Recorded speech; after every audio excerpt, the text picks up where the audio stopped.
Hello students, welcome back to my channel study time.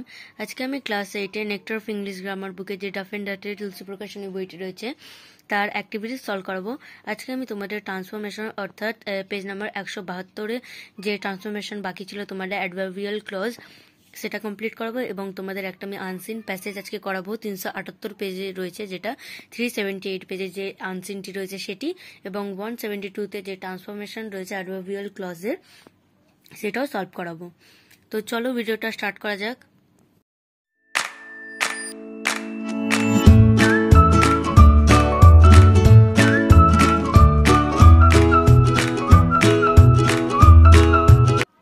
তাহলে দেখো page number 172, আশা করি তোমরা বের করে নিয়েছো। নিচে রয়েছে তোমাদের ইউজিং অ্যাডভার্বিয়াল ক্লজ। আমি তোমাদের এতটা করিয়ে দিয়েছিলাম, এখানে যে ছিল রিলেটিভ ক্লজ ছিল এগুলো আমি সব করিয়ে দিয়েছি। যদি তোমরা সেটা না দেখে থাকো তাহলে নিশ্চয়ই আমার যে ডেসক্রিপশন বক্সে প্লেলিস্ট দেওয়া থাকবে, অথবা চ্যানেলে প্লেলিস্টে গিয়েও তোমরা সেখান থেকেও চেক করে নিতে পারবে। দেখবে প্লেলিস্টে সব পরপর দেওয়া রয়েছে, সেখান থেকে দেখে নিও, অথবা পেজ নম্বর বলে সার্চ করলেও পেয়ে যাবে।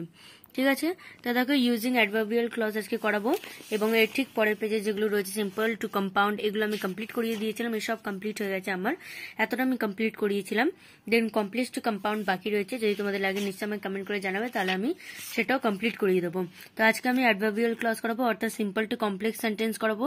সিম্পলে রয়েছে, তোমাদেরকে কমপ্লেক্সে কনভার্ট করতে হবে। তাহলে দেখো ফার্স্ট কোশ্চেন কি আছে, hearing the news I was shocked. এর আনসার দেখো হবে when he heard the news, he heard the news, comma, he was shocked.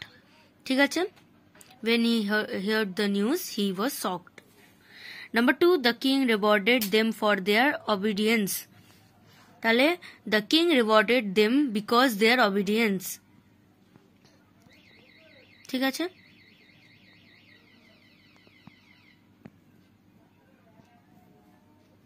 আচ্ছা এখানে বিকজ ফর দেয়ার লিখে দিও তোমরা,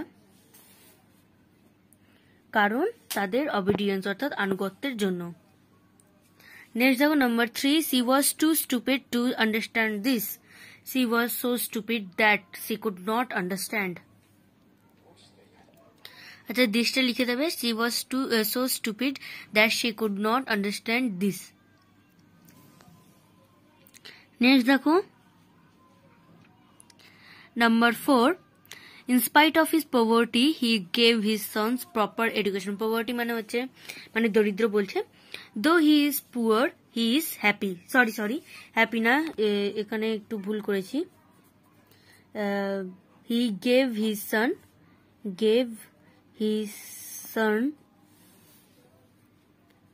sons proper education. তোমরা একটু ঠিক করে নিও এটা, education.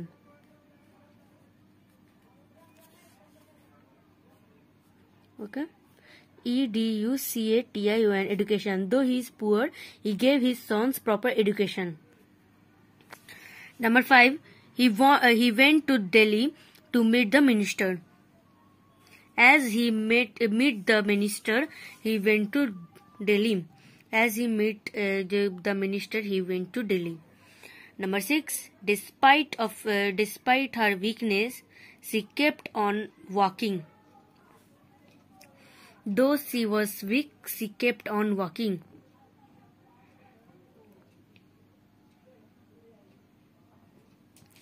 Number 7, in spite of his business he attended the meeting. Though he had the business he attended the meeting.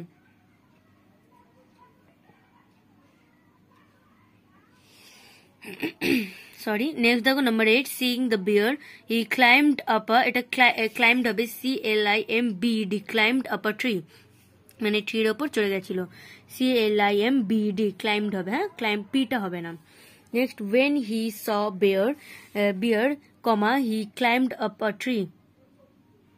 when he saw bear he climbed up a tree.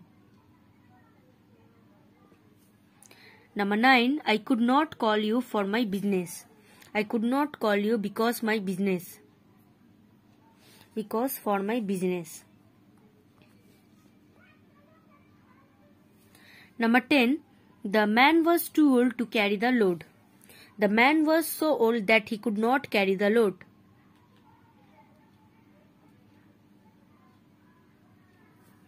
Number 11, he kept on despite all adversities. আচ্ছা এটা দেখো, এটা আমি করিনি, এটা আমি ঠিক একটু বুঝতে পারলাম না, তার জন্য করিনি। তোমরা যদি পারো নিশ্চয়ই আমি কমেন্ট করে জানাবে, তাহলে আমি সেই কমেন্টে রিপ্লাইও করবো এবং লাইকও করবো। তো একটু তোমরা বলো যদি তোমরা পারবে এই 11 নম্বরটা, তাহলে আমাকে নিশ্চয়ই কমেন্ট করে জানাবে, ঠিক আছে।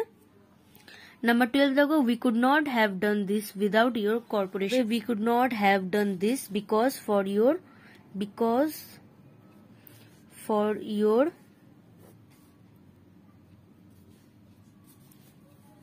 without corporation, ঠিক আছে, because for your without corporation। Next দেখো, এই পেজটা আমি তাহলে করিয়ে দিলাম 172 পেজ। এবার চলো তোমরা আনসিন পেজ খুলে নাও, 378 378 পেজ। সেখানে আমি যে আনসিনটি রয়েছে সেটি করেছি। তার আগে আমি যে এক্সারসাইজ 111 আনসিন এগুলো সমস্ত আমি পরপর করে করিয়ে দিয়েছি। তোমরা যদি না দেখে থাকো তাহলে চ্যানেলে গিয়েও দেখে নিতে পারো। 114 লাস্ট আমি 115 অব্দি করেছিলাম। আজকে আমি 116 এক্সারসাইজ করাবো, অর্থাৎ আনসিন নাম্বার 116 করাবো। এখানে দেখো কি দেওয়া রয়েছে প্যাসেজে, one of the most valuable treasures on earth is common salt, but it can be found almost everywhere. All boys. আচ্ছা এই প্যাসেজটা তোমরা পড়ে নিও। এখানে সল্টের ব্যাপারে দেওয়া রয়েছে, সিতে মানে সল্ট কতটা জরুরি, ভ্যালুয়েবল, তো ওটাই লেখা রয়েছে এর মধ্যে। তো তোমরা প্যাসেজটা পড়ে নিও, আমি প্যাসেজ আর পড়ছি না, তোমাদেরকে আমি আনসার দেখাচ্ছি। The sea water is salty because there is salt in the soil, ঠিক আছে, there is salt in the soil. Number 2, when salty lakes are dried up people, এখানে দেখো হবে, দেখো আমি 2 বলে লিখেছি। People are engaged in gathering this together for sale. Are engaged in gathering their together for sale. Next, number 3, salt in the river water is dissolved because the rivers cut their way through the soil. এখানে দেখো লেখাই আছে, তোমরা প্রথমে লিখবে the rivers, then cut their way through the soil, ঠিক আছে। Number 4, salt was so expensive in the past that people gave salt when they wished to make someone a splendid present. তা দেখো কমপ্লিট দ্য ফলোইং সেন্টেন্সেস হয়ে গেল। এবার দেখো right true, for true এবং false এবং স্টেটমেন্ট দিয়ে করতে বলেছে, সাপোর্টিং স্টেটমেন্টও লিখতে বলেছে। তা দেখো ফার্স্টটা যে সি ওয়াটার ইজ প্যালেটেবল, অর্থাৎ হচ্ছে সুস্বাদু খেতে, প্যালেটেবল মানে সুস্বাদু, তাহলে এটা হচ্ছে ফলস, মানে সি ওয়াটার সুস্বাদু হয় না, সল্টি হয়, ফলস। তাহলে দেখো এর তোমাদের সাপোর্টিং স্টেটমেন্ট হবে the sea water is salty, এটুকু লিখলেও হবে তোমাদের। Next, we find coal on the surface of the ground, তা দেখো এটা ট্রু হবে। In other places salt is found beneath the surface of the ground just as we find coal. আচ্ছা তোমরা দ্য সারফেস থেকেও লিখতে পারো, দ্য সারফেস থেকে কোল অব্দি লিখতে পারো, অথবা ইন আদার থেকেও লিখতে পারো। দ্য সারফেস থেকে লিখলে একটু বেশি ভালো হয়, কেননা যা চেয়েছি এইটুকুনি লিখলে মানে টপিকটা লিখলেই হলো। দ্য সারফেস থেকে ফাইন্ড কোল, ঠিক আছে, এখান থেকে এতটা লিখে দেবে তোমরা, দ্য সারফেস থেকে ফাইন্ড কোল। নেক্সট দেখো number 3, nowadays salt is expensive, false. Today salt is cheap because it is plentiful, মানে অনেক রয়েছে, প্রচুর রয়েছে সল্ট, তার জন্য এখন চিপ হয়ে গেছে। আগে এই সল্ট অর্থাৎ নুনি এক্সপেন্সিভ ছিল। তা দেখো ফোরটা হবে rivers carry salt in their water, এটা হবে ট্রু। তাহলে সাপোর্টিং স্টেটমেন্ট দেখো as rivers cut their way through the soil they dissolve the salt and carry it down to sea, ঠিক আছে। নেক্সট দেখো নাম্বার সি, কজ এফেক্ট রয়েছে, sea water evaporates, এটা হবে এফেক্ট কি হয়, the salt is left behind. Number 2, salt is available in plenty, today salt is cheap, effect এটা আছে, কজ কারণ এটা এবং এফেক্ট এটা হয়েছে, প্লেন্টি হয়ে যাওয়ার ফলে এখন সল্ট চিপ হয়ে গেছে। নাম্বার সি, এফেক্ট দেবো কজ লিখতে হবে, salt is left behind salt lakes, much of sea water evaporates, evaporates মানে হচ্ছে উদ্বায়ী হয়ে যাবে, ঠিক আছে, বাষ্পীভূত হয়ে যাবে। তা দেখো আমি এটাও করিয়ে দিলাম তোমাদের, এই অ্যানসিন প্যাসেজও করে দিলাম। তোমরা যদি বলো তাহলে নিশ্চয়ই আমি পরের অ্যানসিন প্যাসেজগুলো কমপ্লিট করিয়ে দেবো, পরপর অনেকগুলোই রয়েছে, তো এগুলো আমি আস্তে আস্তে করিয়ে দেবো, 122 অব্দি রয়েছে, ঠিক আছে। যদি ভালো লাগে ভিডিওটি নিশ্চয়ই একটি লাইক করবে, চ্যানেলটিকে সাবস্ক্রাইব করবে, পাশে থাকা বেল আইকনও হিট করে দিও। এবং এভাবে আমার কমেন্ট করে জানতে থাকবে। যদি কিছু লাগে তাহলে কমেন্ট করবে নিশ্চয়ই ভিডিওর নিচে। দেখা হবে পরে অন্য কোনো ভিডিওতে। ভালো থেকো, সুস্থ থেকো। Thanks for watching.